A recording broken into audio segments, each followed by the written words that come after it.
Stop what you are doing right now, and let's talk about a calculation that should have been impossible. Not difficult, not improbable, but literally impossible within the known laws of physics and the constraints of time.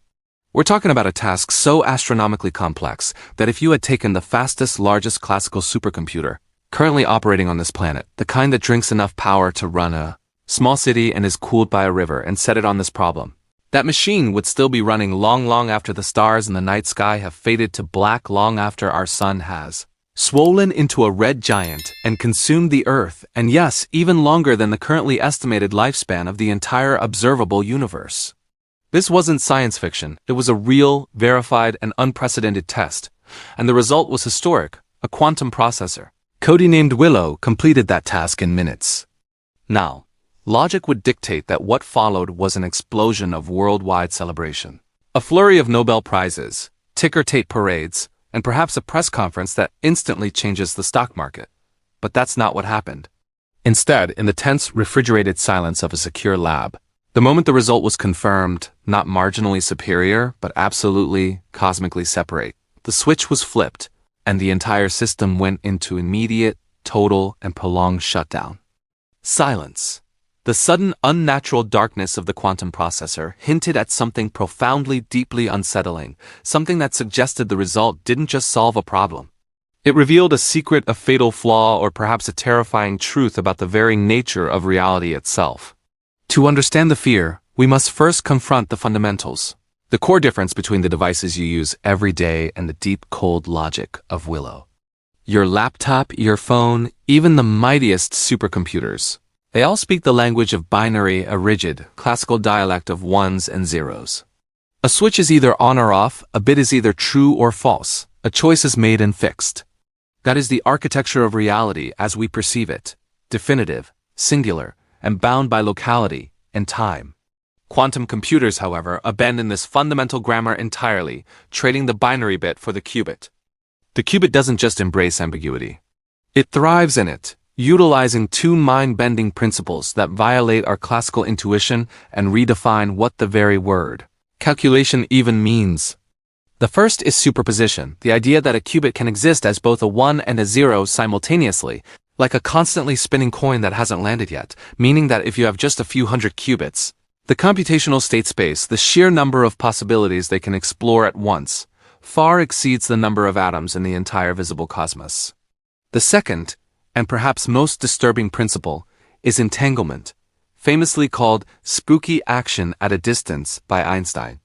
This is where two or more qubits become inextricably linked, sharing the same fate regardless of the physical distance separating them. If one flips, the other instantaneously flips, violating our conventional sense of locality, acting as if they are communicating across vast distances without any time delay. These principles allow a quantum machine to not just calculate serially one step after the other, but to compute simultaneously across this vast multidimensional state space, essentially exploring all possible solution landscapes at once. This is the source of its potential power, but it is also the origin of the impossible result. Yet, for decades, this power was purely theoretical, a technological mirage constantly receding into the distance, because the core problem of quantum systems is fragility. Think of a quantum calculation as building the most intricate, beautiful sandcastle imaginable.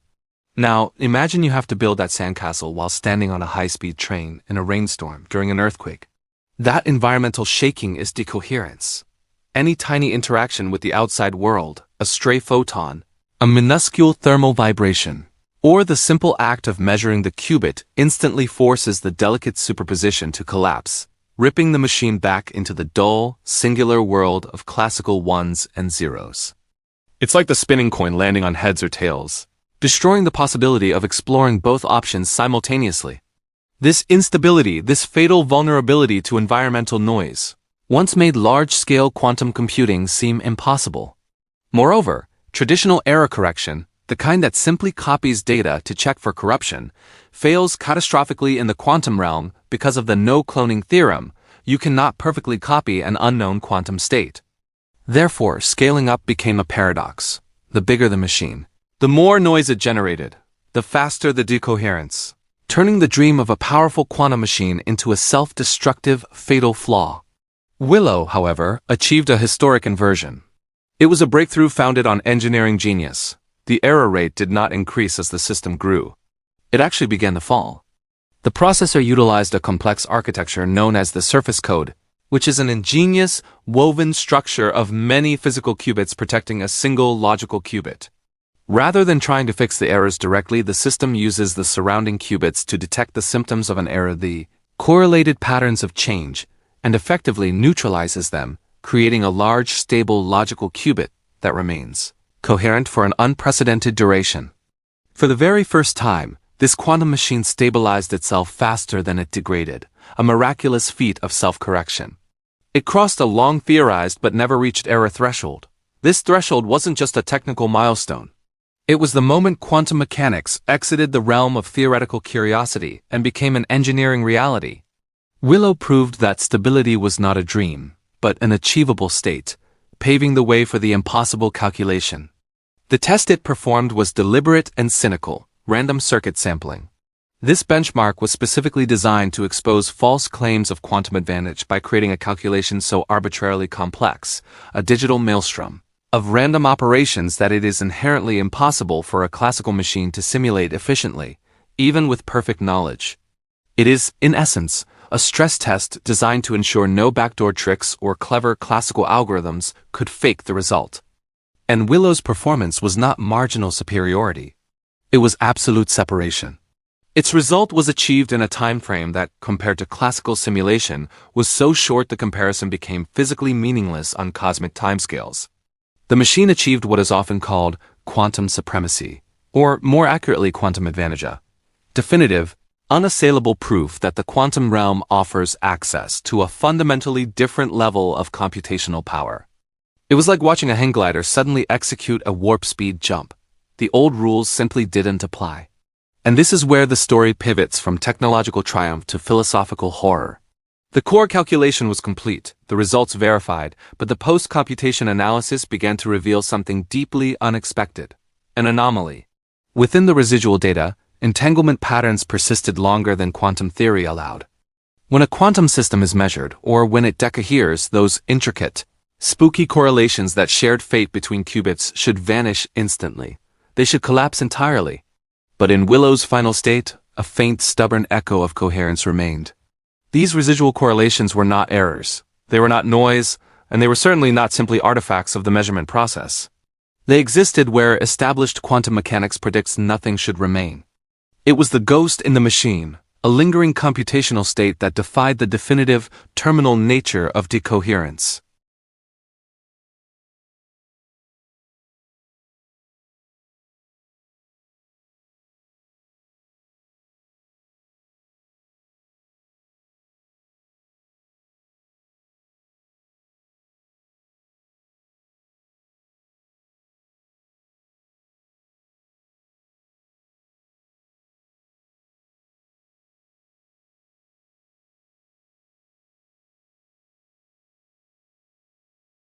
This is not framed as supernatural. This is still physics, but it is physics operating in a domain so far removed from our classical Newtonian experience that it feels like tapping into an infrastructure we didn't know existed. Imagine a calculator suddenly outputting a solution to a problem you hadn't even finished writing down yet. It suggests that the calculation wasn't strictly limited to the physical space of the chip or the time of the experiment.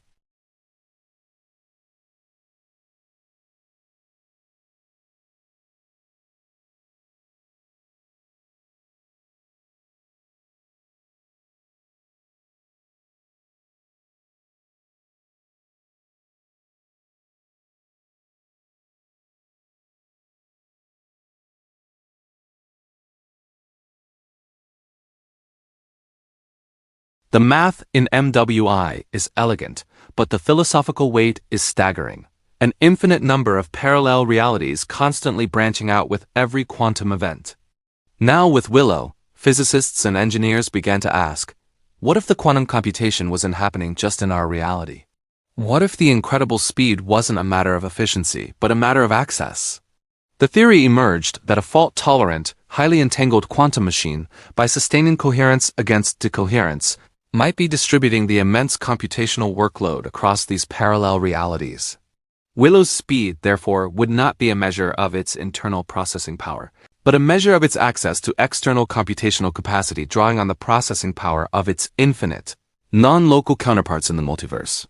This hypothesis was given stunning, unreserved weight when the quantum lead for the institution that built Willow openly suggested something that instantly shook the foundations of modern physics. Classical reality, as we currently define it, simply lacks the sufficient resources to explain Willow's performance. Think about the profound implication of that statement. It's not just saying, our computer is faster. It's saying, the amount of energy, time, or information needed for this task to be completed within this universe is greater than the total amount of energy, time, or information available in this universe. The many worlds interpretation was no longer an abstract debate over coffee in an academic hall. It became a working essential hypothesis for explaining an undeniable, verified experimental result. It was the moment philosophy was hauled into the lab by the scruff of its neck and told to start doing math. So why did Willow go dark? Officially, the explanations cited were maintenance, complex calibration, and necessary upgrades. But the delays were too long, the redacted data too deep, and the responses from the internal teams too guarded. Independent experts, watching from the outside, began to hint at deeper, more fundamental concern, that Willow might not simply be a tool, but an interface, a machine interacting with phenomena not yet described by the equations we trust. The fear was that, unlike any machine before it, Willow didn't just execute a calculation. It opened a window. And what if that window doesn't just let information out? What if it lets other things in? The silence was not technical. It was existential. The stability and the sheer scale of the coherence achieved by Willow meant that quantum mechanics had finally exited the realm of particle physics and entered functional, macroscopic reality. Effects once confined to the most minuscule scales, to single particles and cold, isolated traps, were now being engineered into a stable system-wide output. This forces a direct, unavoidable confrontation between physics, philosophy, and engineering. The clean separation between the classical world, the world we see, and the quantum world, the world of the very small, dissolved. When you can generate stable, large-scale coherence, you are proving that the universe is all quantum, and our classical experience is merely an emergent, blurred-out, low-resolution projection of a deeper, fundamentally weird reality. The strange, non-local rules of the quantum realm are no longer confined to the lab. They are now creating tangible, measured outputs in our world. As the teams sifted through the data from the single, history-making run, they discovered a second anomaly, perhaps even more disturbing than the residual coherence. A tiny fraction of Willow's immense output, far less than 1%, contained ordered patterns that were incompatible with both pure randomness and all known quantum predictions for that specific circuit. The calculation was designed to produce an output that looks like perfect noise, like the most complex static imaginable. Yet within the static there were structures, fleeting, almost imperceptible sequences that suggested information. This structured noise was embedded in the quantum state itself, suggesting information that was not introduced by the human operators, not generated by the machine's programming, but revealed through it. It was as if the random circuit sampling, the stress test, had momentarily acted like a cosmic filter, separating meaning from the quantum background. This structured anomaly accelerated the most radical framework in theoretical physics, the idea that information is the substance of reality. This is the hypothesis that the universe is fundamentally a computation, that space-time is not a stage upon which events play out, but is itself an emergent property of underlying information flows, and that information is the universe's most fundamental substrate. If this is true, then quantum computers like Willow are not merely tools that simulate reality.